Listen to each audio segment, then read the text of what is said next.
Peace, welcome to my video. This is the 9-month and 22-day check-in with no nicotine. In today's video, I'm going to be discussing topics that I want to cover and what I've realized on my journey without nicotine. 9 months and 22 days without it. So starting off with spiritually, I have spiritually noticed that now I feel like there's so much more to experience and there's so much more to spiritually ascend to and to spiritually expand, and there's a lot more now to experience and a lot more now to grow for, and much more reason to even experience in these physical states of being or the mental and emotional states of being, and a reminder of why it's like this and why it should be done, as well as that guiding, that spiritual guiding that happens when you start to spiritually guide yourself into using your intuition and realizing what's the right decision for you and how to really act out and how you can act out in the scenario that's being presented towards you by maintaining your power, maintaining your spiritual power and your spiritual superiority and your spiritual strength over the external resistance or external situation.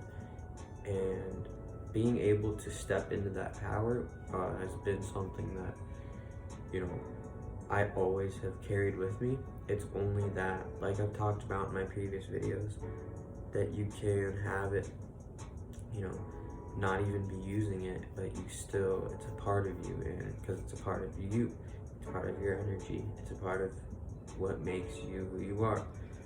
And being able to connect with that, being able to tap into that has been part of growing and part of being able to exist in the spiritual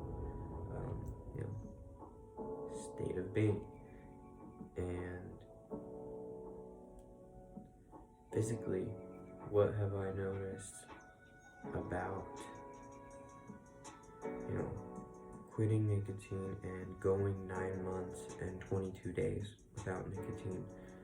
Well, physically, it's been a lot about taking a break from smoking nicotine, because to allow the body to heal and to kind of detach from the whole cycle of smoking nicotine constantly. For those of you that don't know, I used nicotine for about 5.5 to 6 years. And with that being said, it was time to experience something new and to physically allow for healing to take place. And after 9 months, 22 days without it, you definitely, even prior to this, really along this whole journey, has been realizing, that you can reverse, any holds or any effects that it seemingly had on you physically.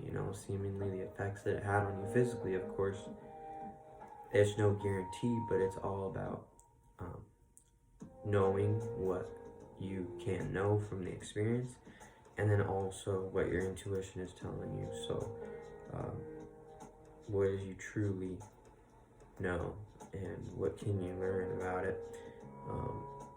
That's more than just, this is what's happening. It's being able to kind of guide what's happening and be the match to what you want to actually play out physically. So gaining that knowledge and understanding what it means to go without it, and how it feels to experience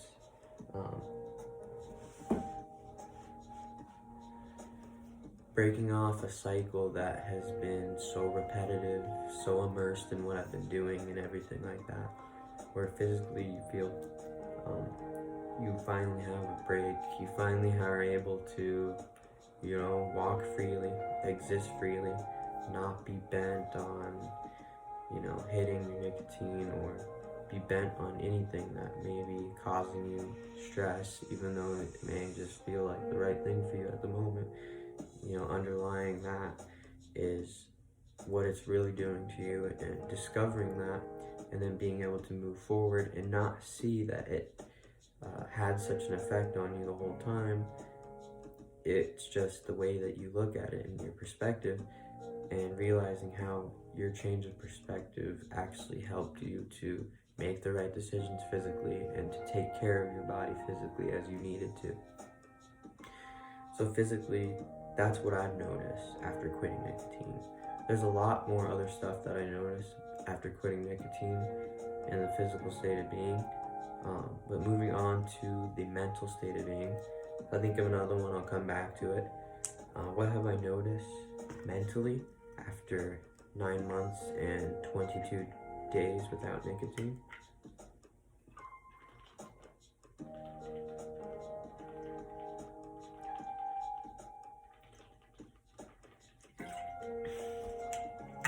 Quite funny you should ask. One thing that I noticed tonight was when interacting with other people, not as much second guessing anything, and mentally being sharp enough to have the confidence, have the mental fortitude to act on, the first and the strongest, I would say, response and or start of thing.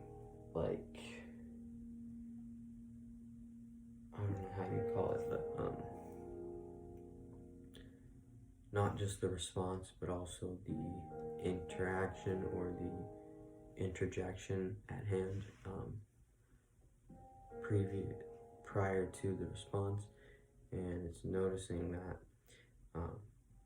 nothing's really ever going to be set in stone, and mentally you can get around any mental block that's thrown your way, but having less mental blockage in general will benefit you into having these clairvoyant moments of mentally being able to have clairvoyance and exist in the mental state of being flawlessly and in a way where it's going to be benefiting all other states of being and benefiting you.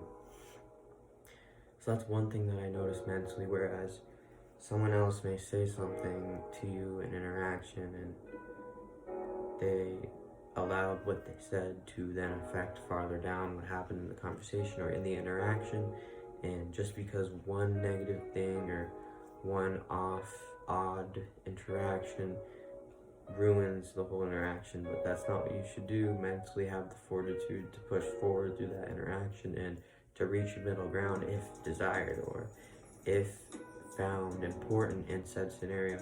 Work to find a common ground, work to find some similar ground, and if it can be resolved, then why not have it be resolved? And it just allows you to mentally use that power to deal with these interactions and deal with these scenarios.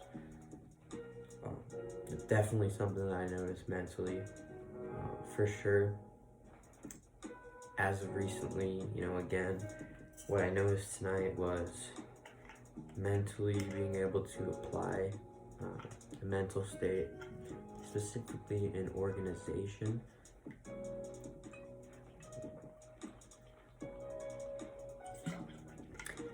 and in structure of thoughts, because you can build up the mental strength, and it's as if I have been building up the mental strength, and now it has been played out, and it's been, some may call it manifested, some may call it's been gathered, it's been procreated, it's been, no, I mean, not that, but it's been procured, it's been really finite and really conditioned to the fact of, being able to instantly act on an impulse, or an impulse that's the right one, and instantly know how to respond to something and not second guess that response, and to use this process to push forward and to also allow for the interactions with others to move forward and to go through with ease. If you guys get what I'm saying, you get what I'm saying.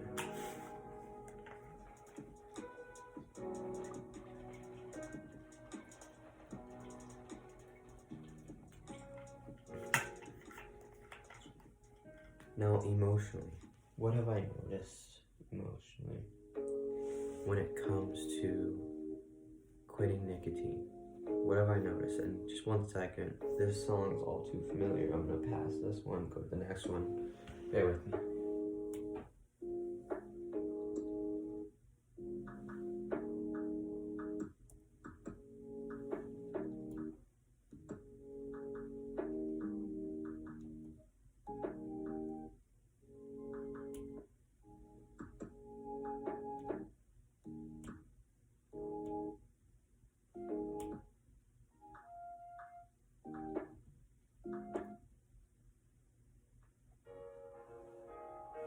And it is a really good sound, but I'm just all too familiar with it. And not that just that, and I'm not really that familiar with it, but I've played it in one of my videos before, so I'll go ahead and skip through this one. If this one sounds familiar, I'll switch it again. But so far, so good.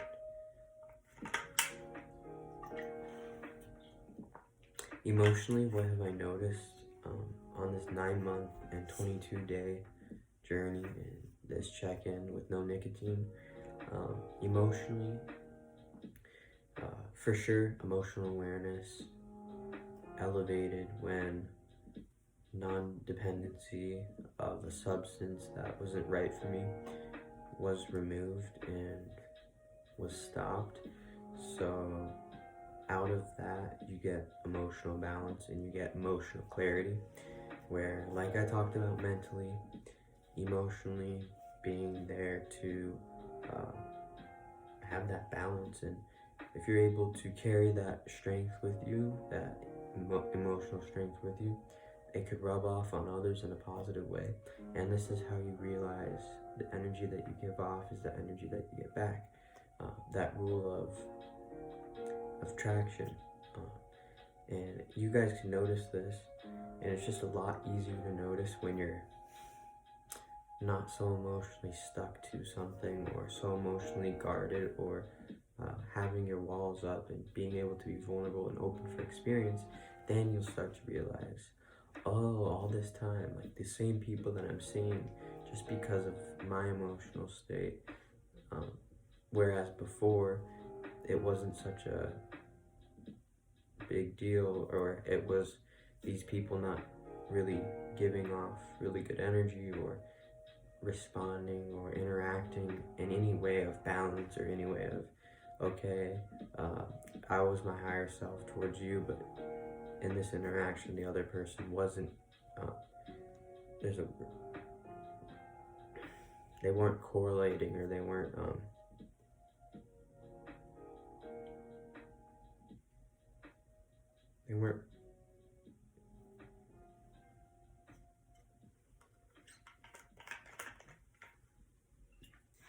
Hey, what you doing there, Miss Alden? They weren't giving back what you were putting out, is basically what I'm trying to say. And you realize that now, okay, I have a good positive state of being now, emotional strength and emotional balance. And now I see that all the times that I was there to be that emotional anchor and that rock, if you will, or that strength, or that light that someone needed to see in the moment, or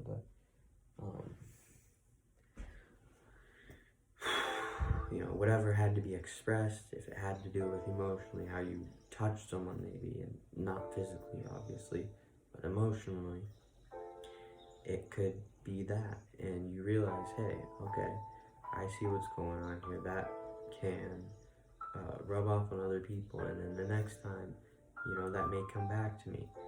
So it shows you how, even in moment to moment,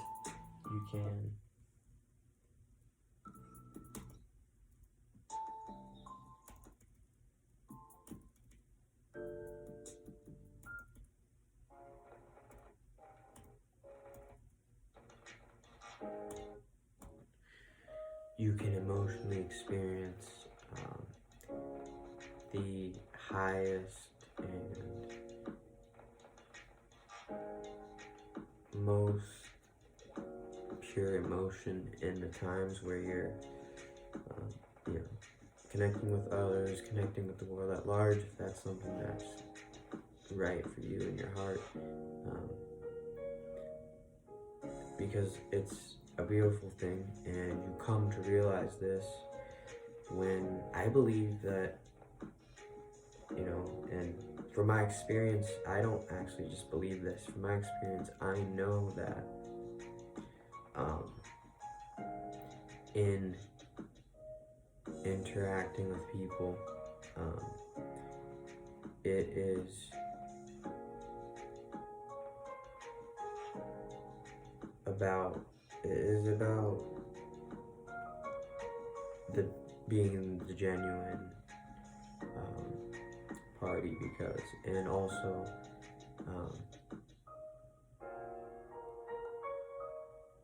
being in that emotional state of strength where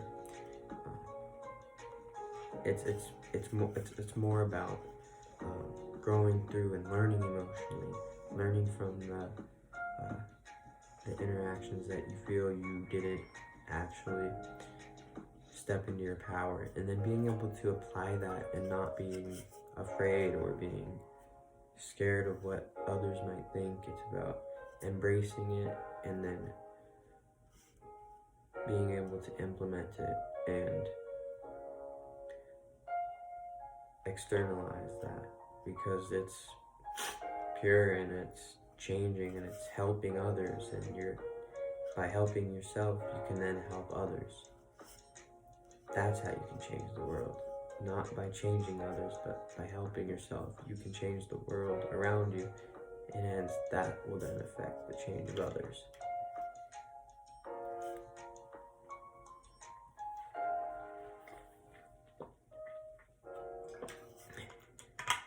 In a way that needs to be changed, not in a way where you're forcing someone against their will, in a way where it's right and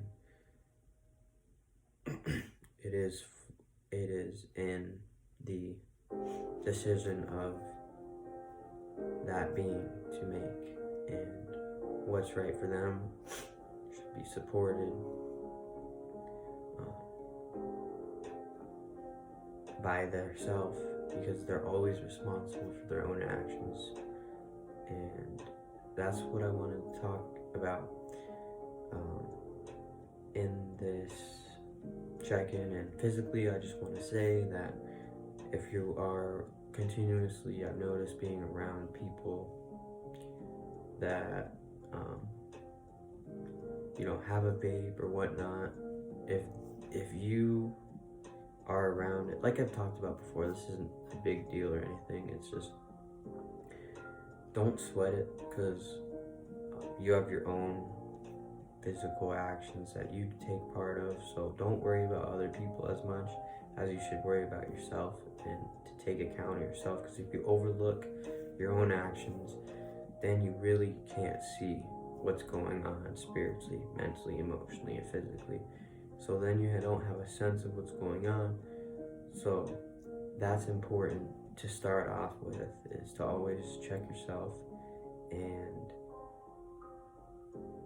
that's basically what I'm saying, is the self work that has to be done, and that I highly recommend, right? That's all this is this check-in, and this whole journey of no nicotine for me is about self-knowledge, knowledge in general, experience and learning, and as well as teaching.